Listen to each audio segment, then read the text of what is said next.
Assalamualaikum warahmatullahi wabarakatuh. Eh, kita berjumpa lagi di pembelajaran matematika ya. Sebelum kita memulai, alangkah lebih baiknya kalau kita berdoa dulu sesuai dengan kepercayaan masing-masing. Berdoa dimulai. Ya, berdoa selesai. Selanjutnya, hari ini kita akan membahas tentang bilangan pecahan. Setuju oleh Fauziah SPD. Oke. Bilangan pecahan ini sebenarnya kalian sudah pernah belajar ya pada waktu SD.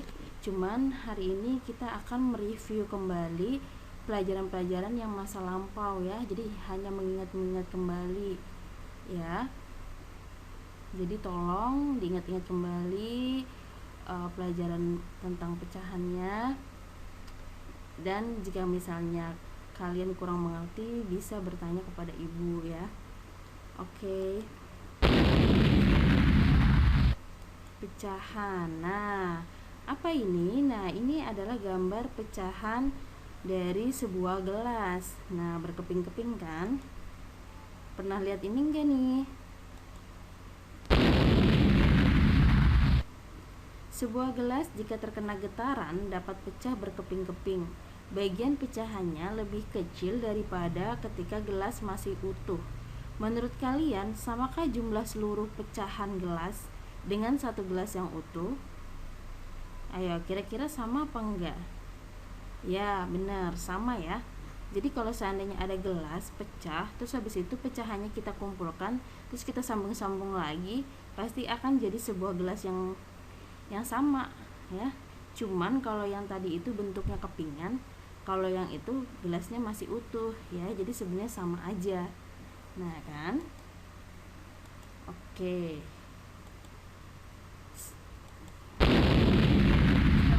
Kompetensi dan kompetensi dasarnya pada kelas 7 semester 1 yaitu memahami sifat-sifat operasi hitung bilangan dan penggunaannya dalam pemecahan masalah, dan kompetensi dasarnya menggunakan sifat-sifat operasi hitung bilangan bulat dan pecahan dalam pemecahan masalah.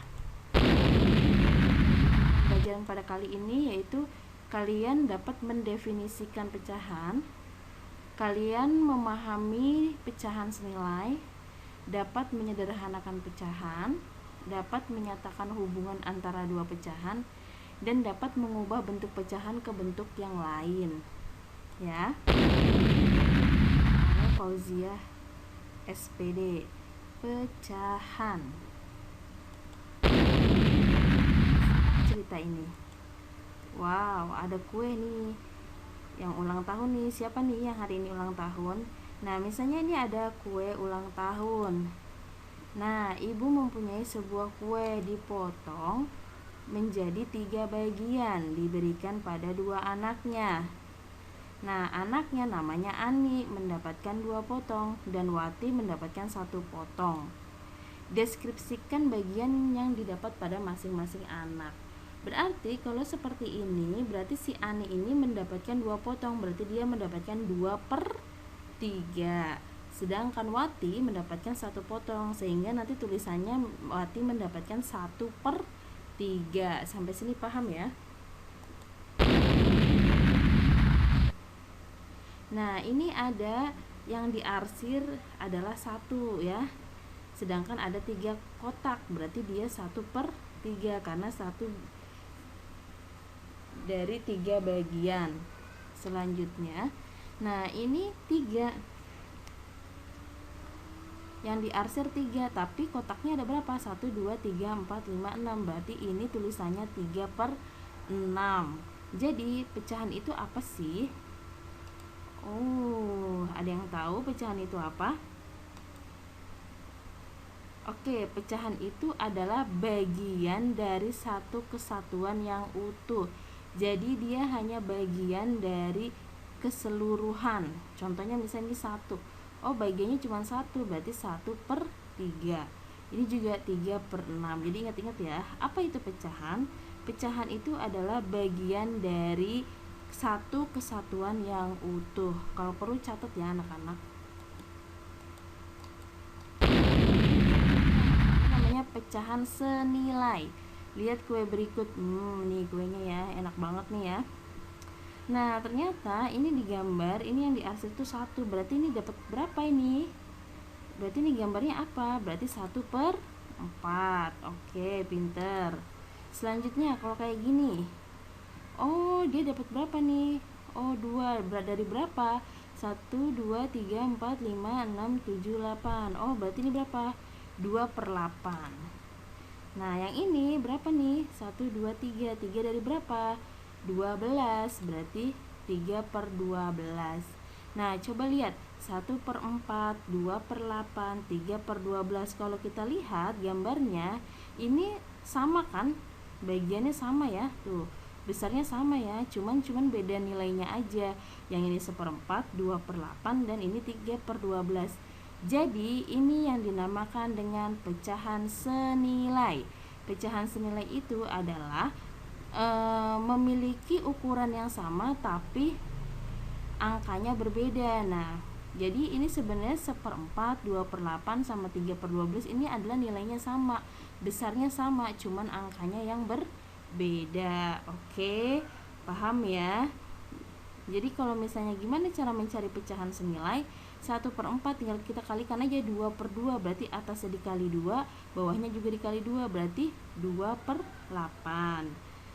Ya, misalnya 1/4 kita kalikan 3, berarti atasnya kali 3, 1 kali 3, 3. 4 kali 3, 12. Oh, berarti dia senilai.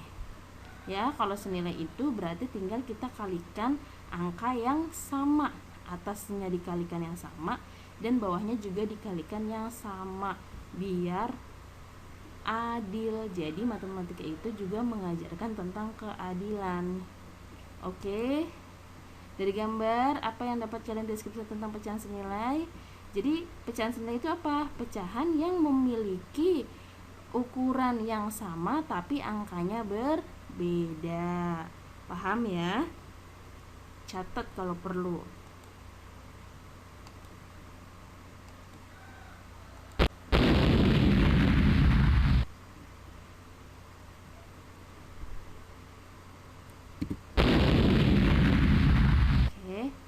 Menyederhanakan pecahan. Dalam menyederhanakan, sembarang pecahan P per Q dengan P dan Q tidak boleh sama dengan 0, berlaku P per Q. Nah, nanti akan kalau disederhanakan berarti kita bagi dengan angka yang sama. Ini kebetulan dibagi C, ini juga dibagi C, di mana C adalah faktor persekutuan terbesar FPB dari P dan Q. Contohnya, nyatakan pecahan 18/45 dalam bentuk yang paling sederhana. Jadi kalau paling sederhana berarti kalian harus dibagi nih. Dibagi berapa nih biar sederhana? Boleh kalian bagi misalnya atas bagi 3, bagi 3. Kalau masih gede angkanya, bagi lagi sampai paling kecil ya. Misalnya, nah, kalau ini lebih cepat, kita menggunakan FPB dari 18 dan 45 adalah 9. Otomatis nanti tinggal kita bagi saja 18 dibagi 9 per 45 dibagi 9, hasilnya 2/5. Jadi bentuk pecahan paling sederhana dari 18/45 adalah 2/3. Sampai sini paham ya? Oke, lanjut. Hubungan dua pecahan menggunakan tanda hubung yaitu kurang dari, lebih dari, dan sama dengan. Kita lihat ya. Apa hubungan keduanya? Coba kita perhatikan. Ini 1/3, lihat. Sedangkan ini 2/3. Kira-kira 1/3 sama 2/3 hubungannya yang mana? Kurang dari, lebih dari, atau sama dengan? Lebih kecil. Oh, ternyata 1/3 lebih kecil dari 2/3. Ya iyalah, segini sama segini banyakan mana? Misalnya pizza nih, pizza dapat 1 bagian sama dapat 2 bagian, besaran mana? Ya 2 lah, ya kan? Oke, lanjut.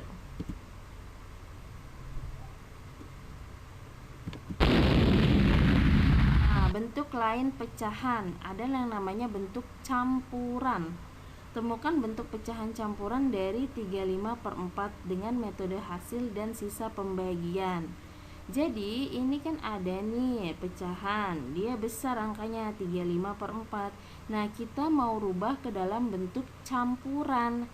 Nah, ada caranya nih. Nah, dengan dua metode. Cara pertama, kalian bisa nih dibagi nih. Oh, 35/4. Oh, artinya dia 35 dibagi 4. Nah, 35 bagi 4 berapa? Oh, 8. 8 kali 4 32. Sisa berapa? 3. Nah, jadi hasilnya adalah 8. Sisanya tulis 3/4. Gitu ya. Atau dengan cara yang kedua, misalnya 35/4.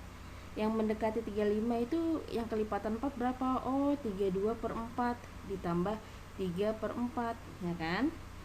Jadi ini 35 itu 32 ditambah 3. Nah, sedangkan ini 4 sama 4, berarti 32 bagi 4 8.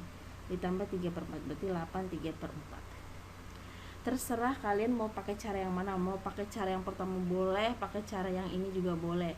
Jadi kalian dalam mengerjakan soal untuk pelajaran saya itu bebas kalian menggunakan cara apapun, tapi dengan cara yang halal ya, nggak boleh nyontek. Intinya itu. Temukan bentuk pecahan biasa dari 25/9. Nah, yang ini kebalikannya dari bentuk campuran ke sederhana. Yaitu caranya adalah tinggal kalikan aja nih. 2 kali 9 18 tambah 5 23/9. Gitu ya. Jadi ini kali ini ditambah ini per 9. Lanjut. Mengubah bentuk pecahan biasa menjadi bentuk campuran dan sebaliknya. Maka apa yang dapat kita simpulkan? Bentuk desimal. Temukan bentuk desimal dari 3/4. Nah, caranya kalian bisa dengan dua cara. Yang pertama, kalikan dengan cara dirubah per 100, ya kan? Berarti 4 ini gimana caranya biar per 100? Tinggal dikali 25/25, berarti 75/100. Itu sama aja dengan 0,75. Oke. Atau dengan cara yang kedua, yaitu tinggal kalian bagi aja. 3 dibagi 4, ya kan? Oke. Lanjut. Contoh bentuk pecahan dari desimal 0,16. Penyelesaiannya 0,16 itu sama aja dengan 16/100. Jumlah angka di belakang koma menyatakan nilai penyebut yang merupakan kelipatan 10. Atau dalam bentuk lain lebih sederhana, yaitu 16/100 itu kita sederhanakan, sama-sama kita bagi 4. Jadi sama dengan 4/25. Nah, secara umum dapat dituliskan sebagai berikut. Jika diketahui pecahan P per Q dengan P dan Q tidak boleh sama dengan 0, maka berlaku P per Q atau P kali A per Q kali A, atau P per Q sama dengan P dibagi B, Q bagi B, di mana A, B konstanta positif bukan 0. Dan misalnya kalian selesai. Untuk tugasnya yaitu di LKS uji pemahaman 1 halaman 23 sampai 24 PG-nya saja. Nah, dikumpulkan paling lambat jam 9 malam, kirim via WA 0857 7050 2735. Ya, ditunggu ya. Jangan lupa tugasnya. Sekian ya dari saya. Kurang lebihnya mohon maaf. Nah, kita akhiri pembelajaran ini dengan membaca hamdalah. Alhamdulillahirabbil alamin. Wassalamualaikum warahmatullahi wabarakatuh.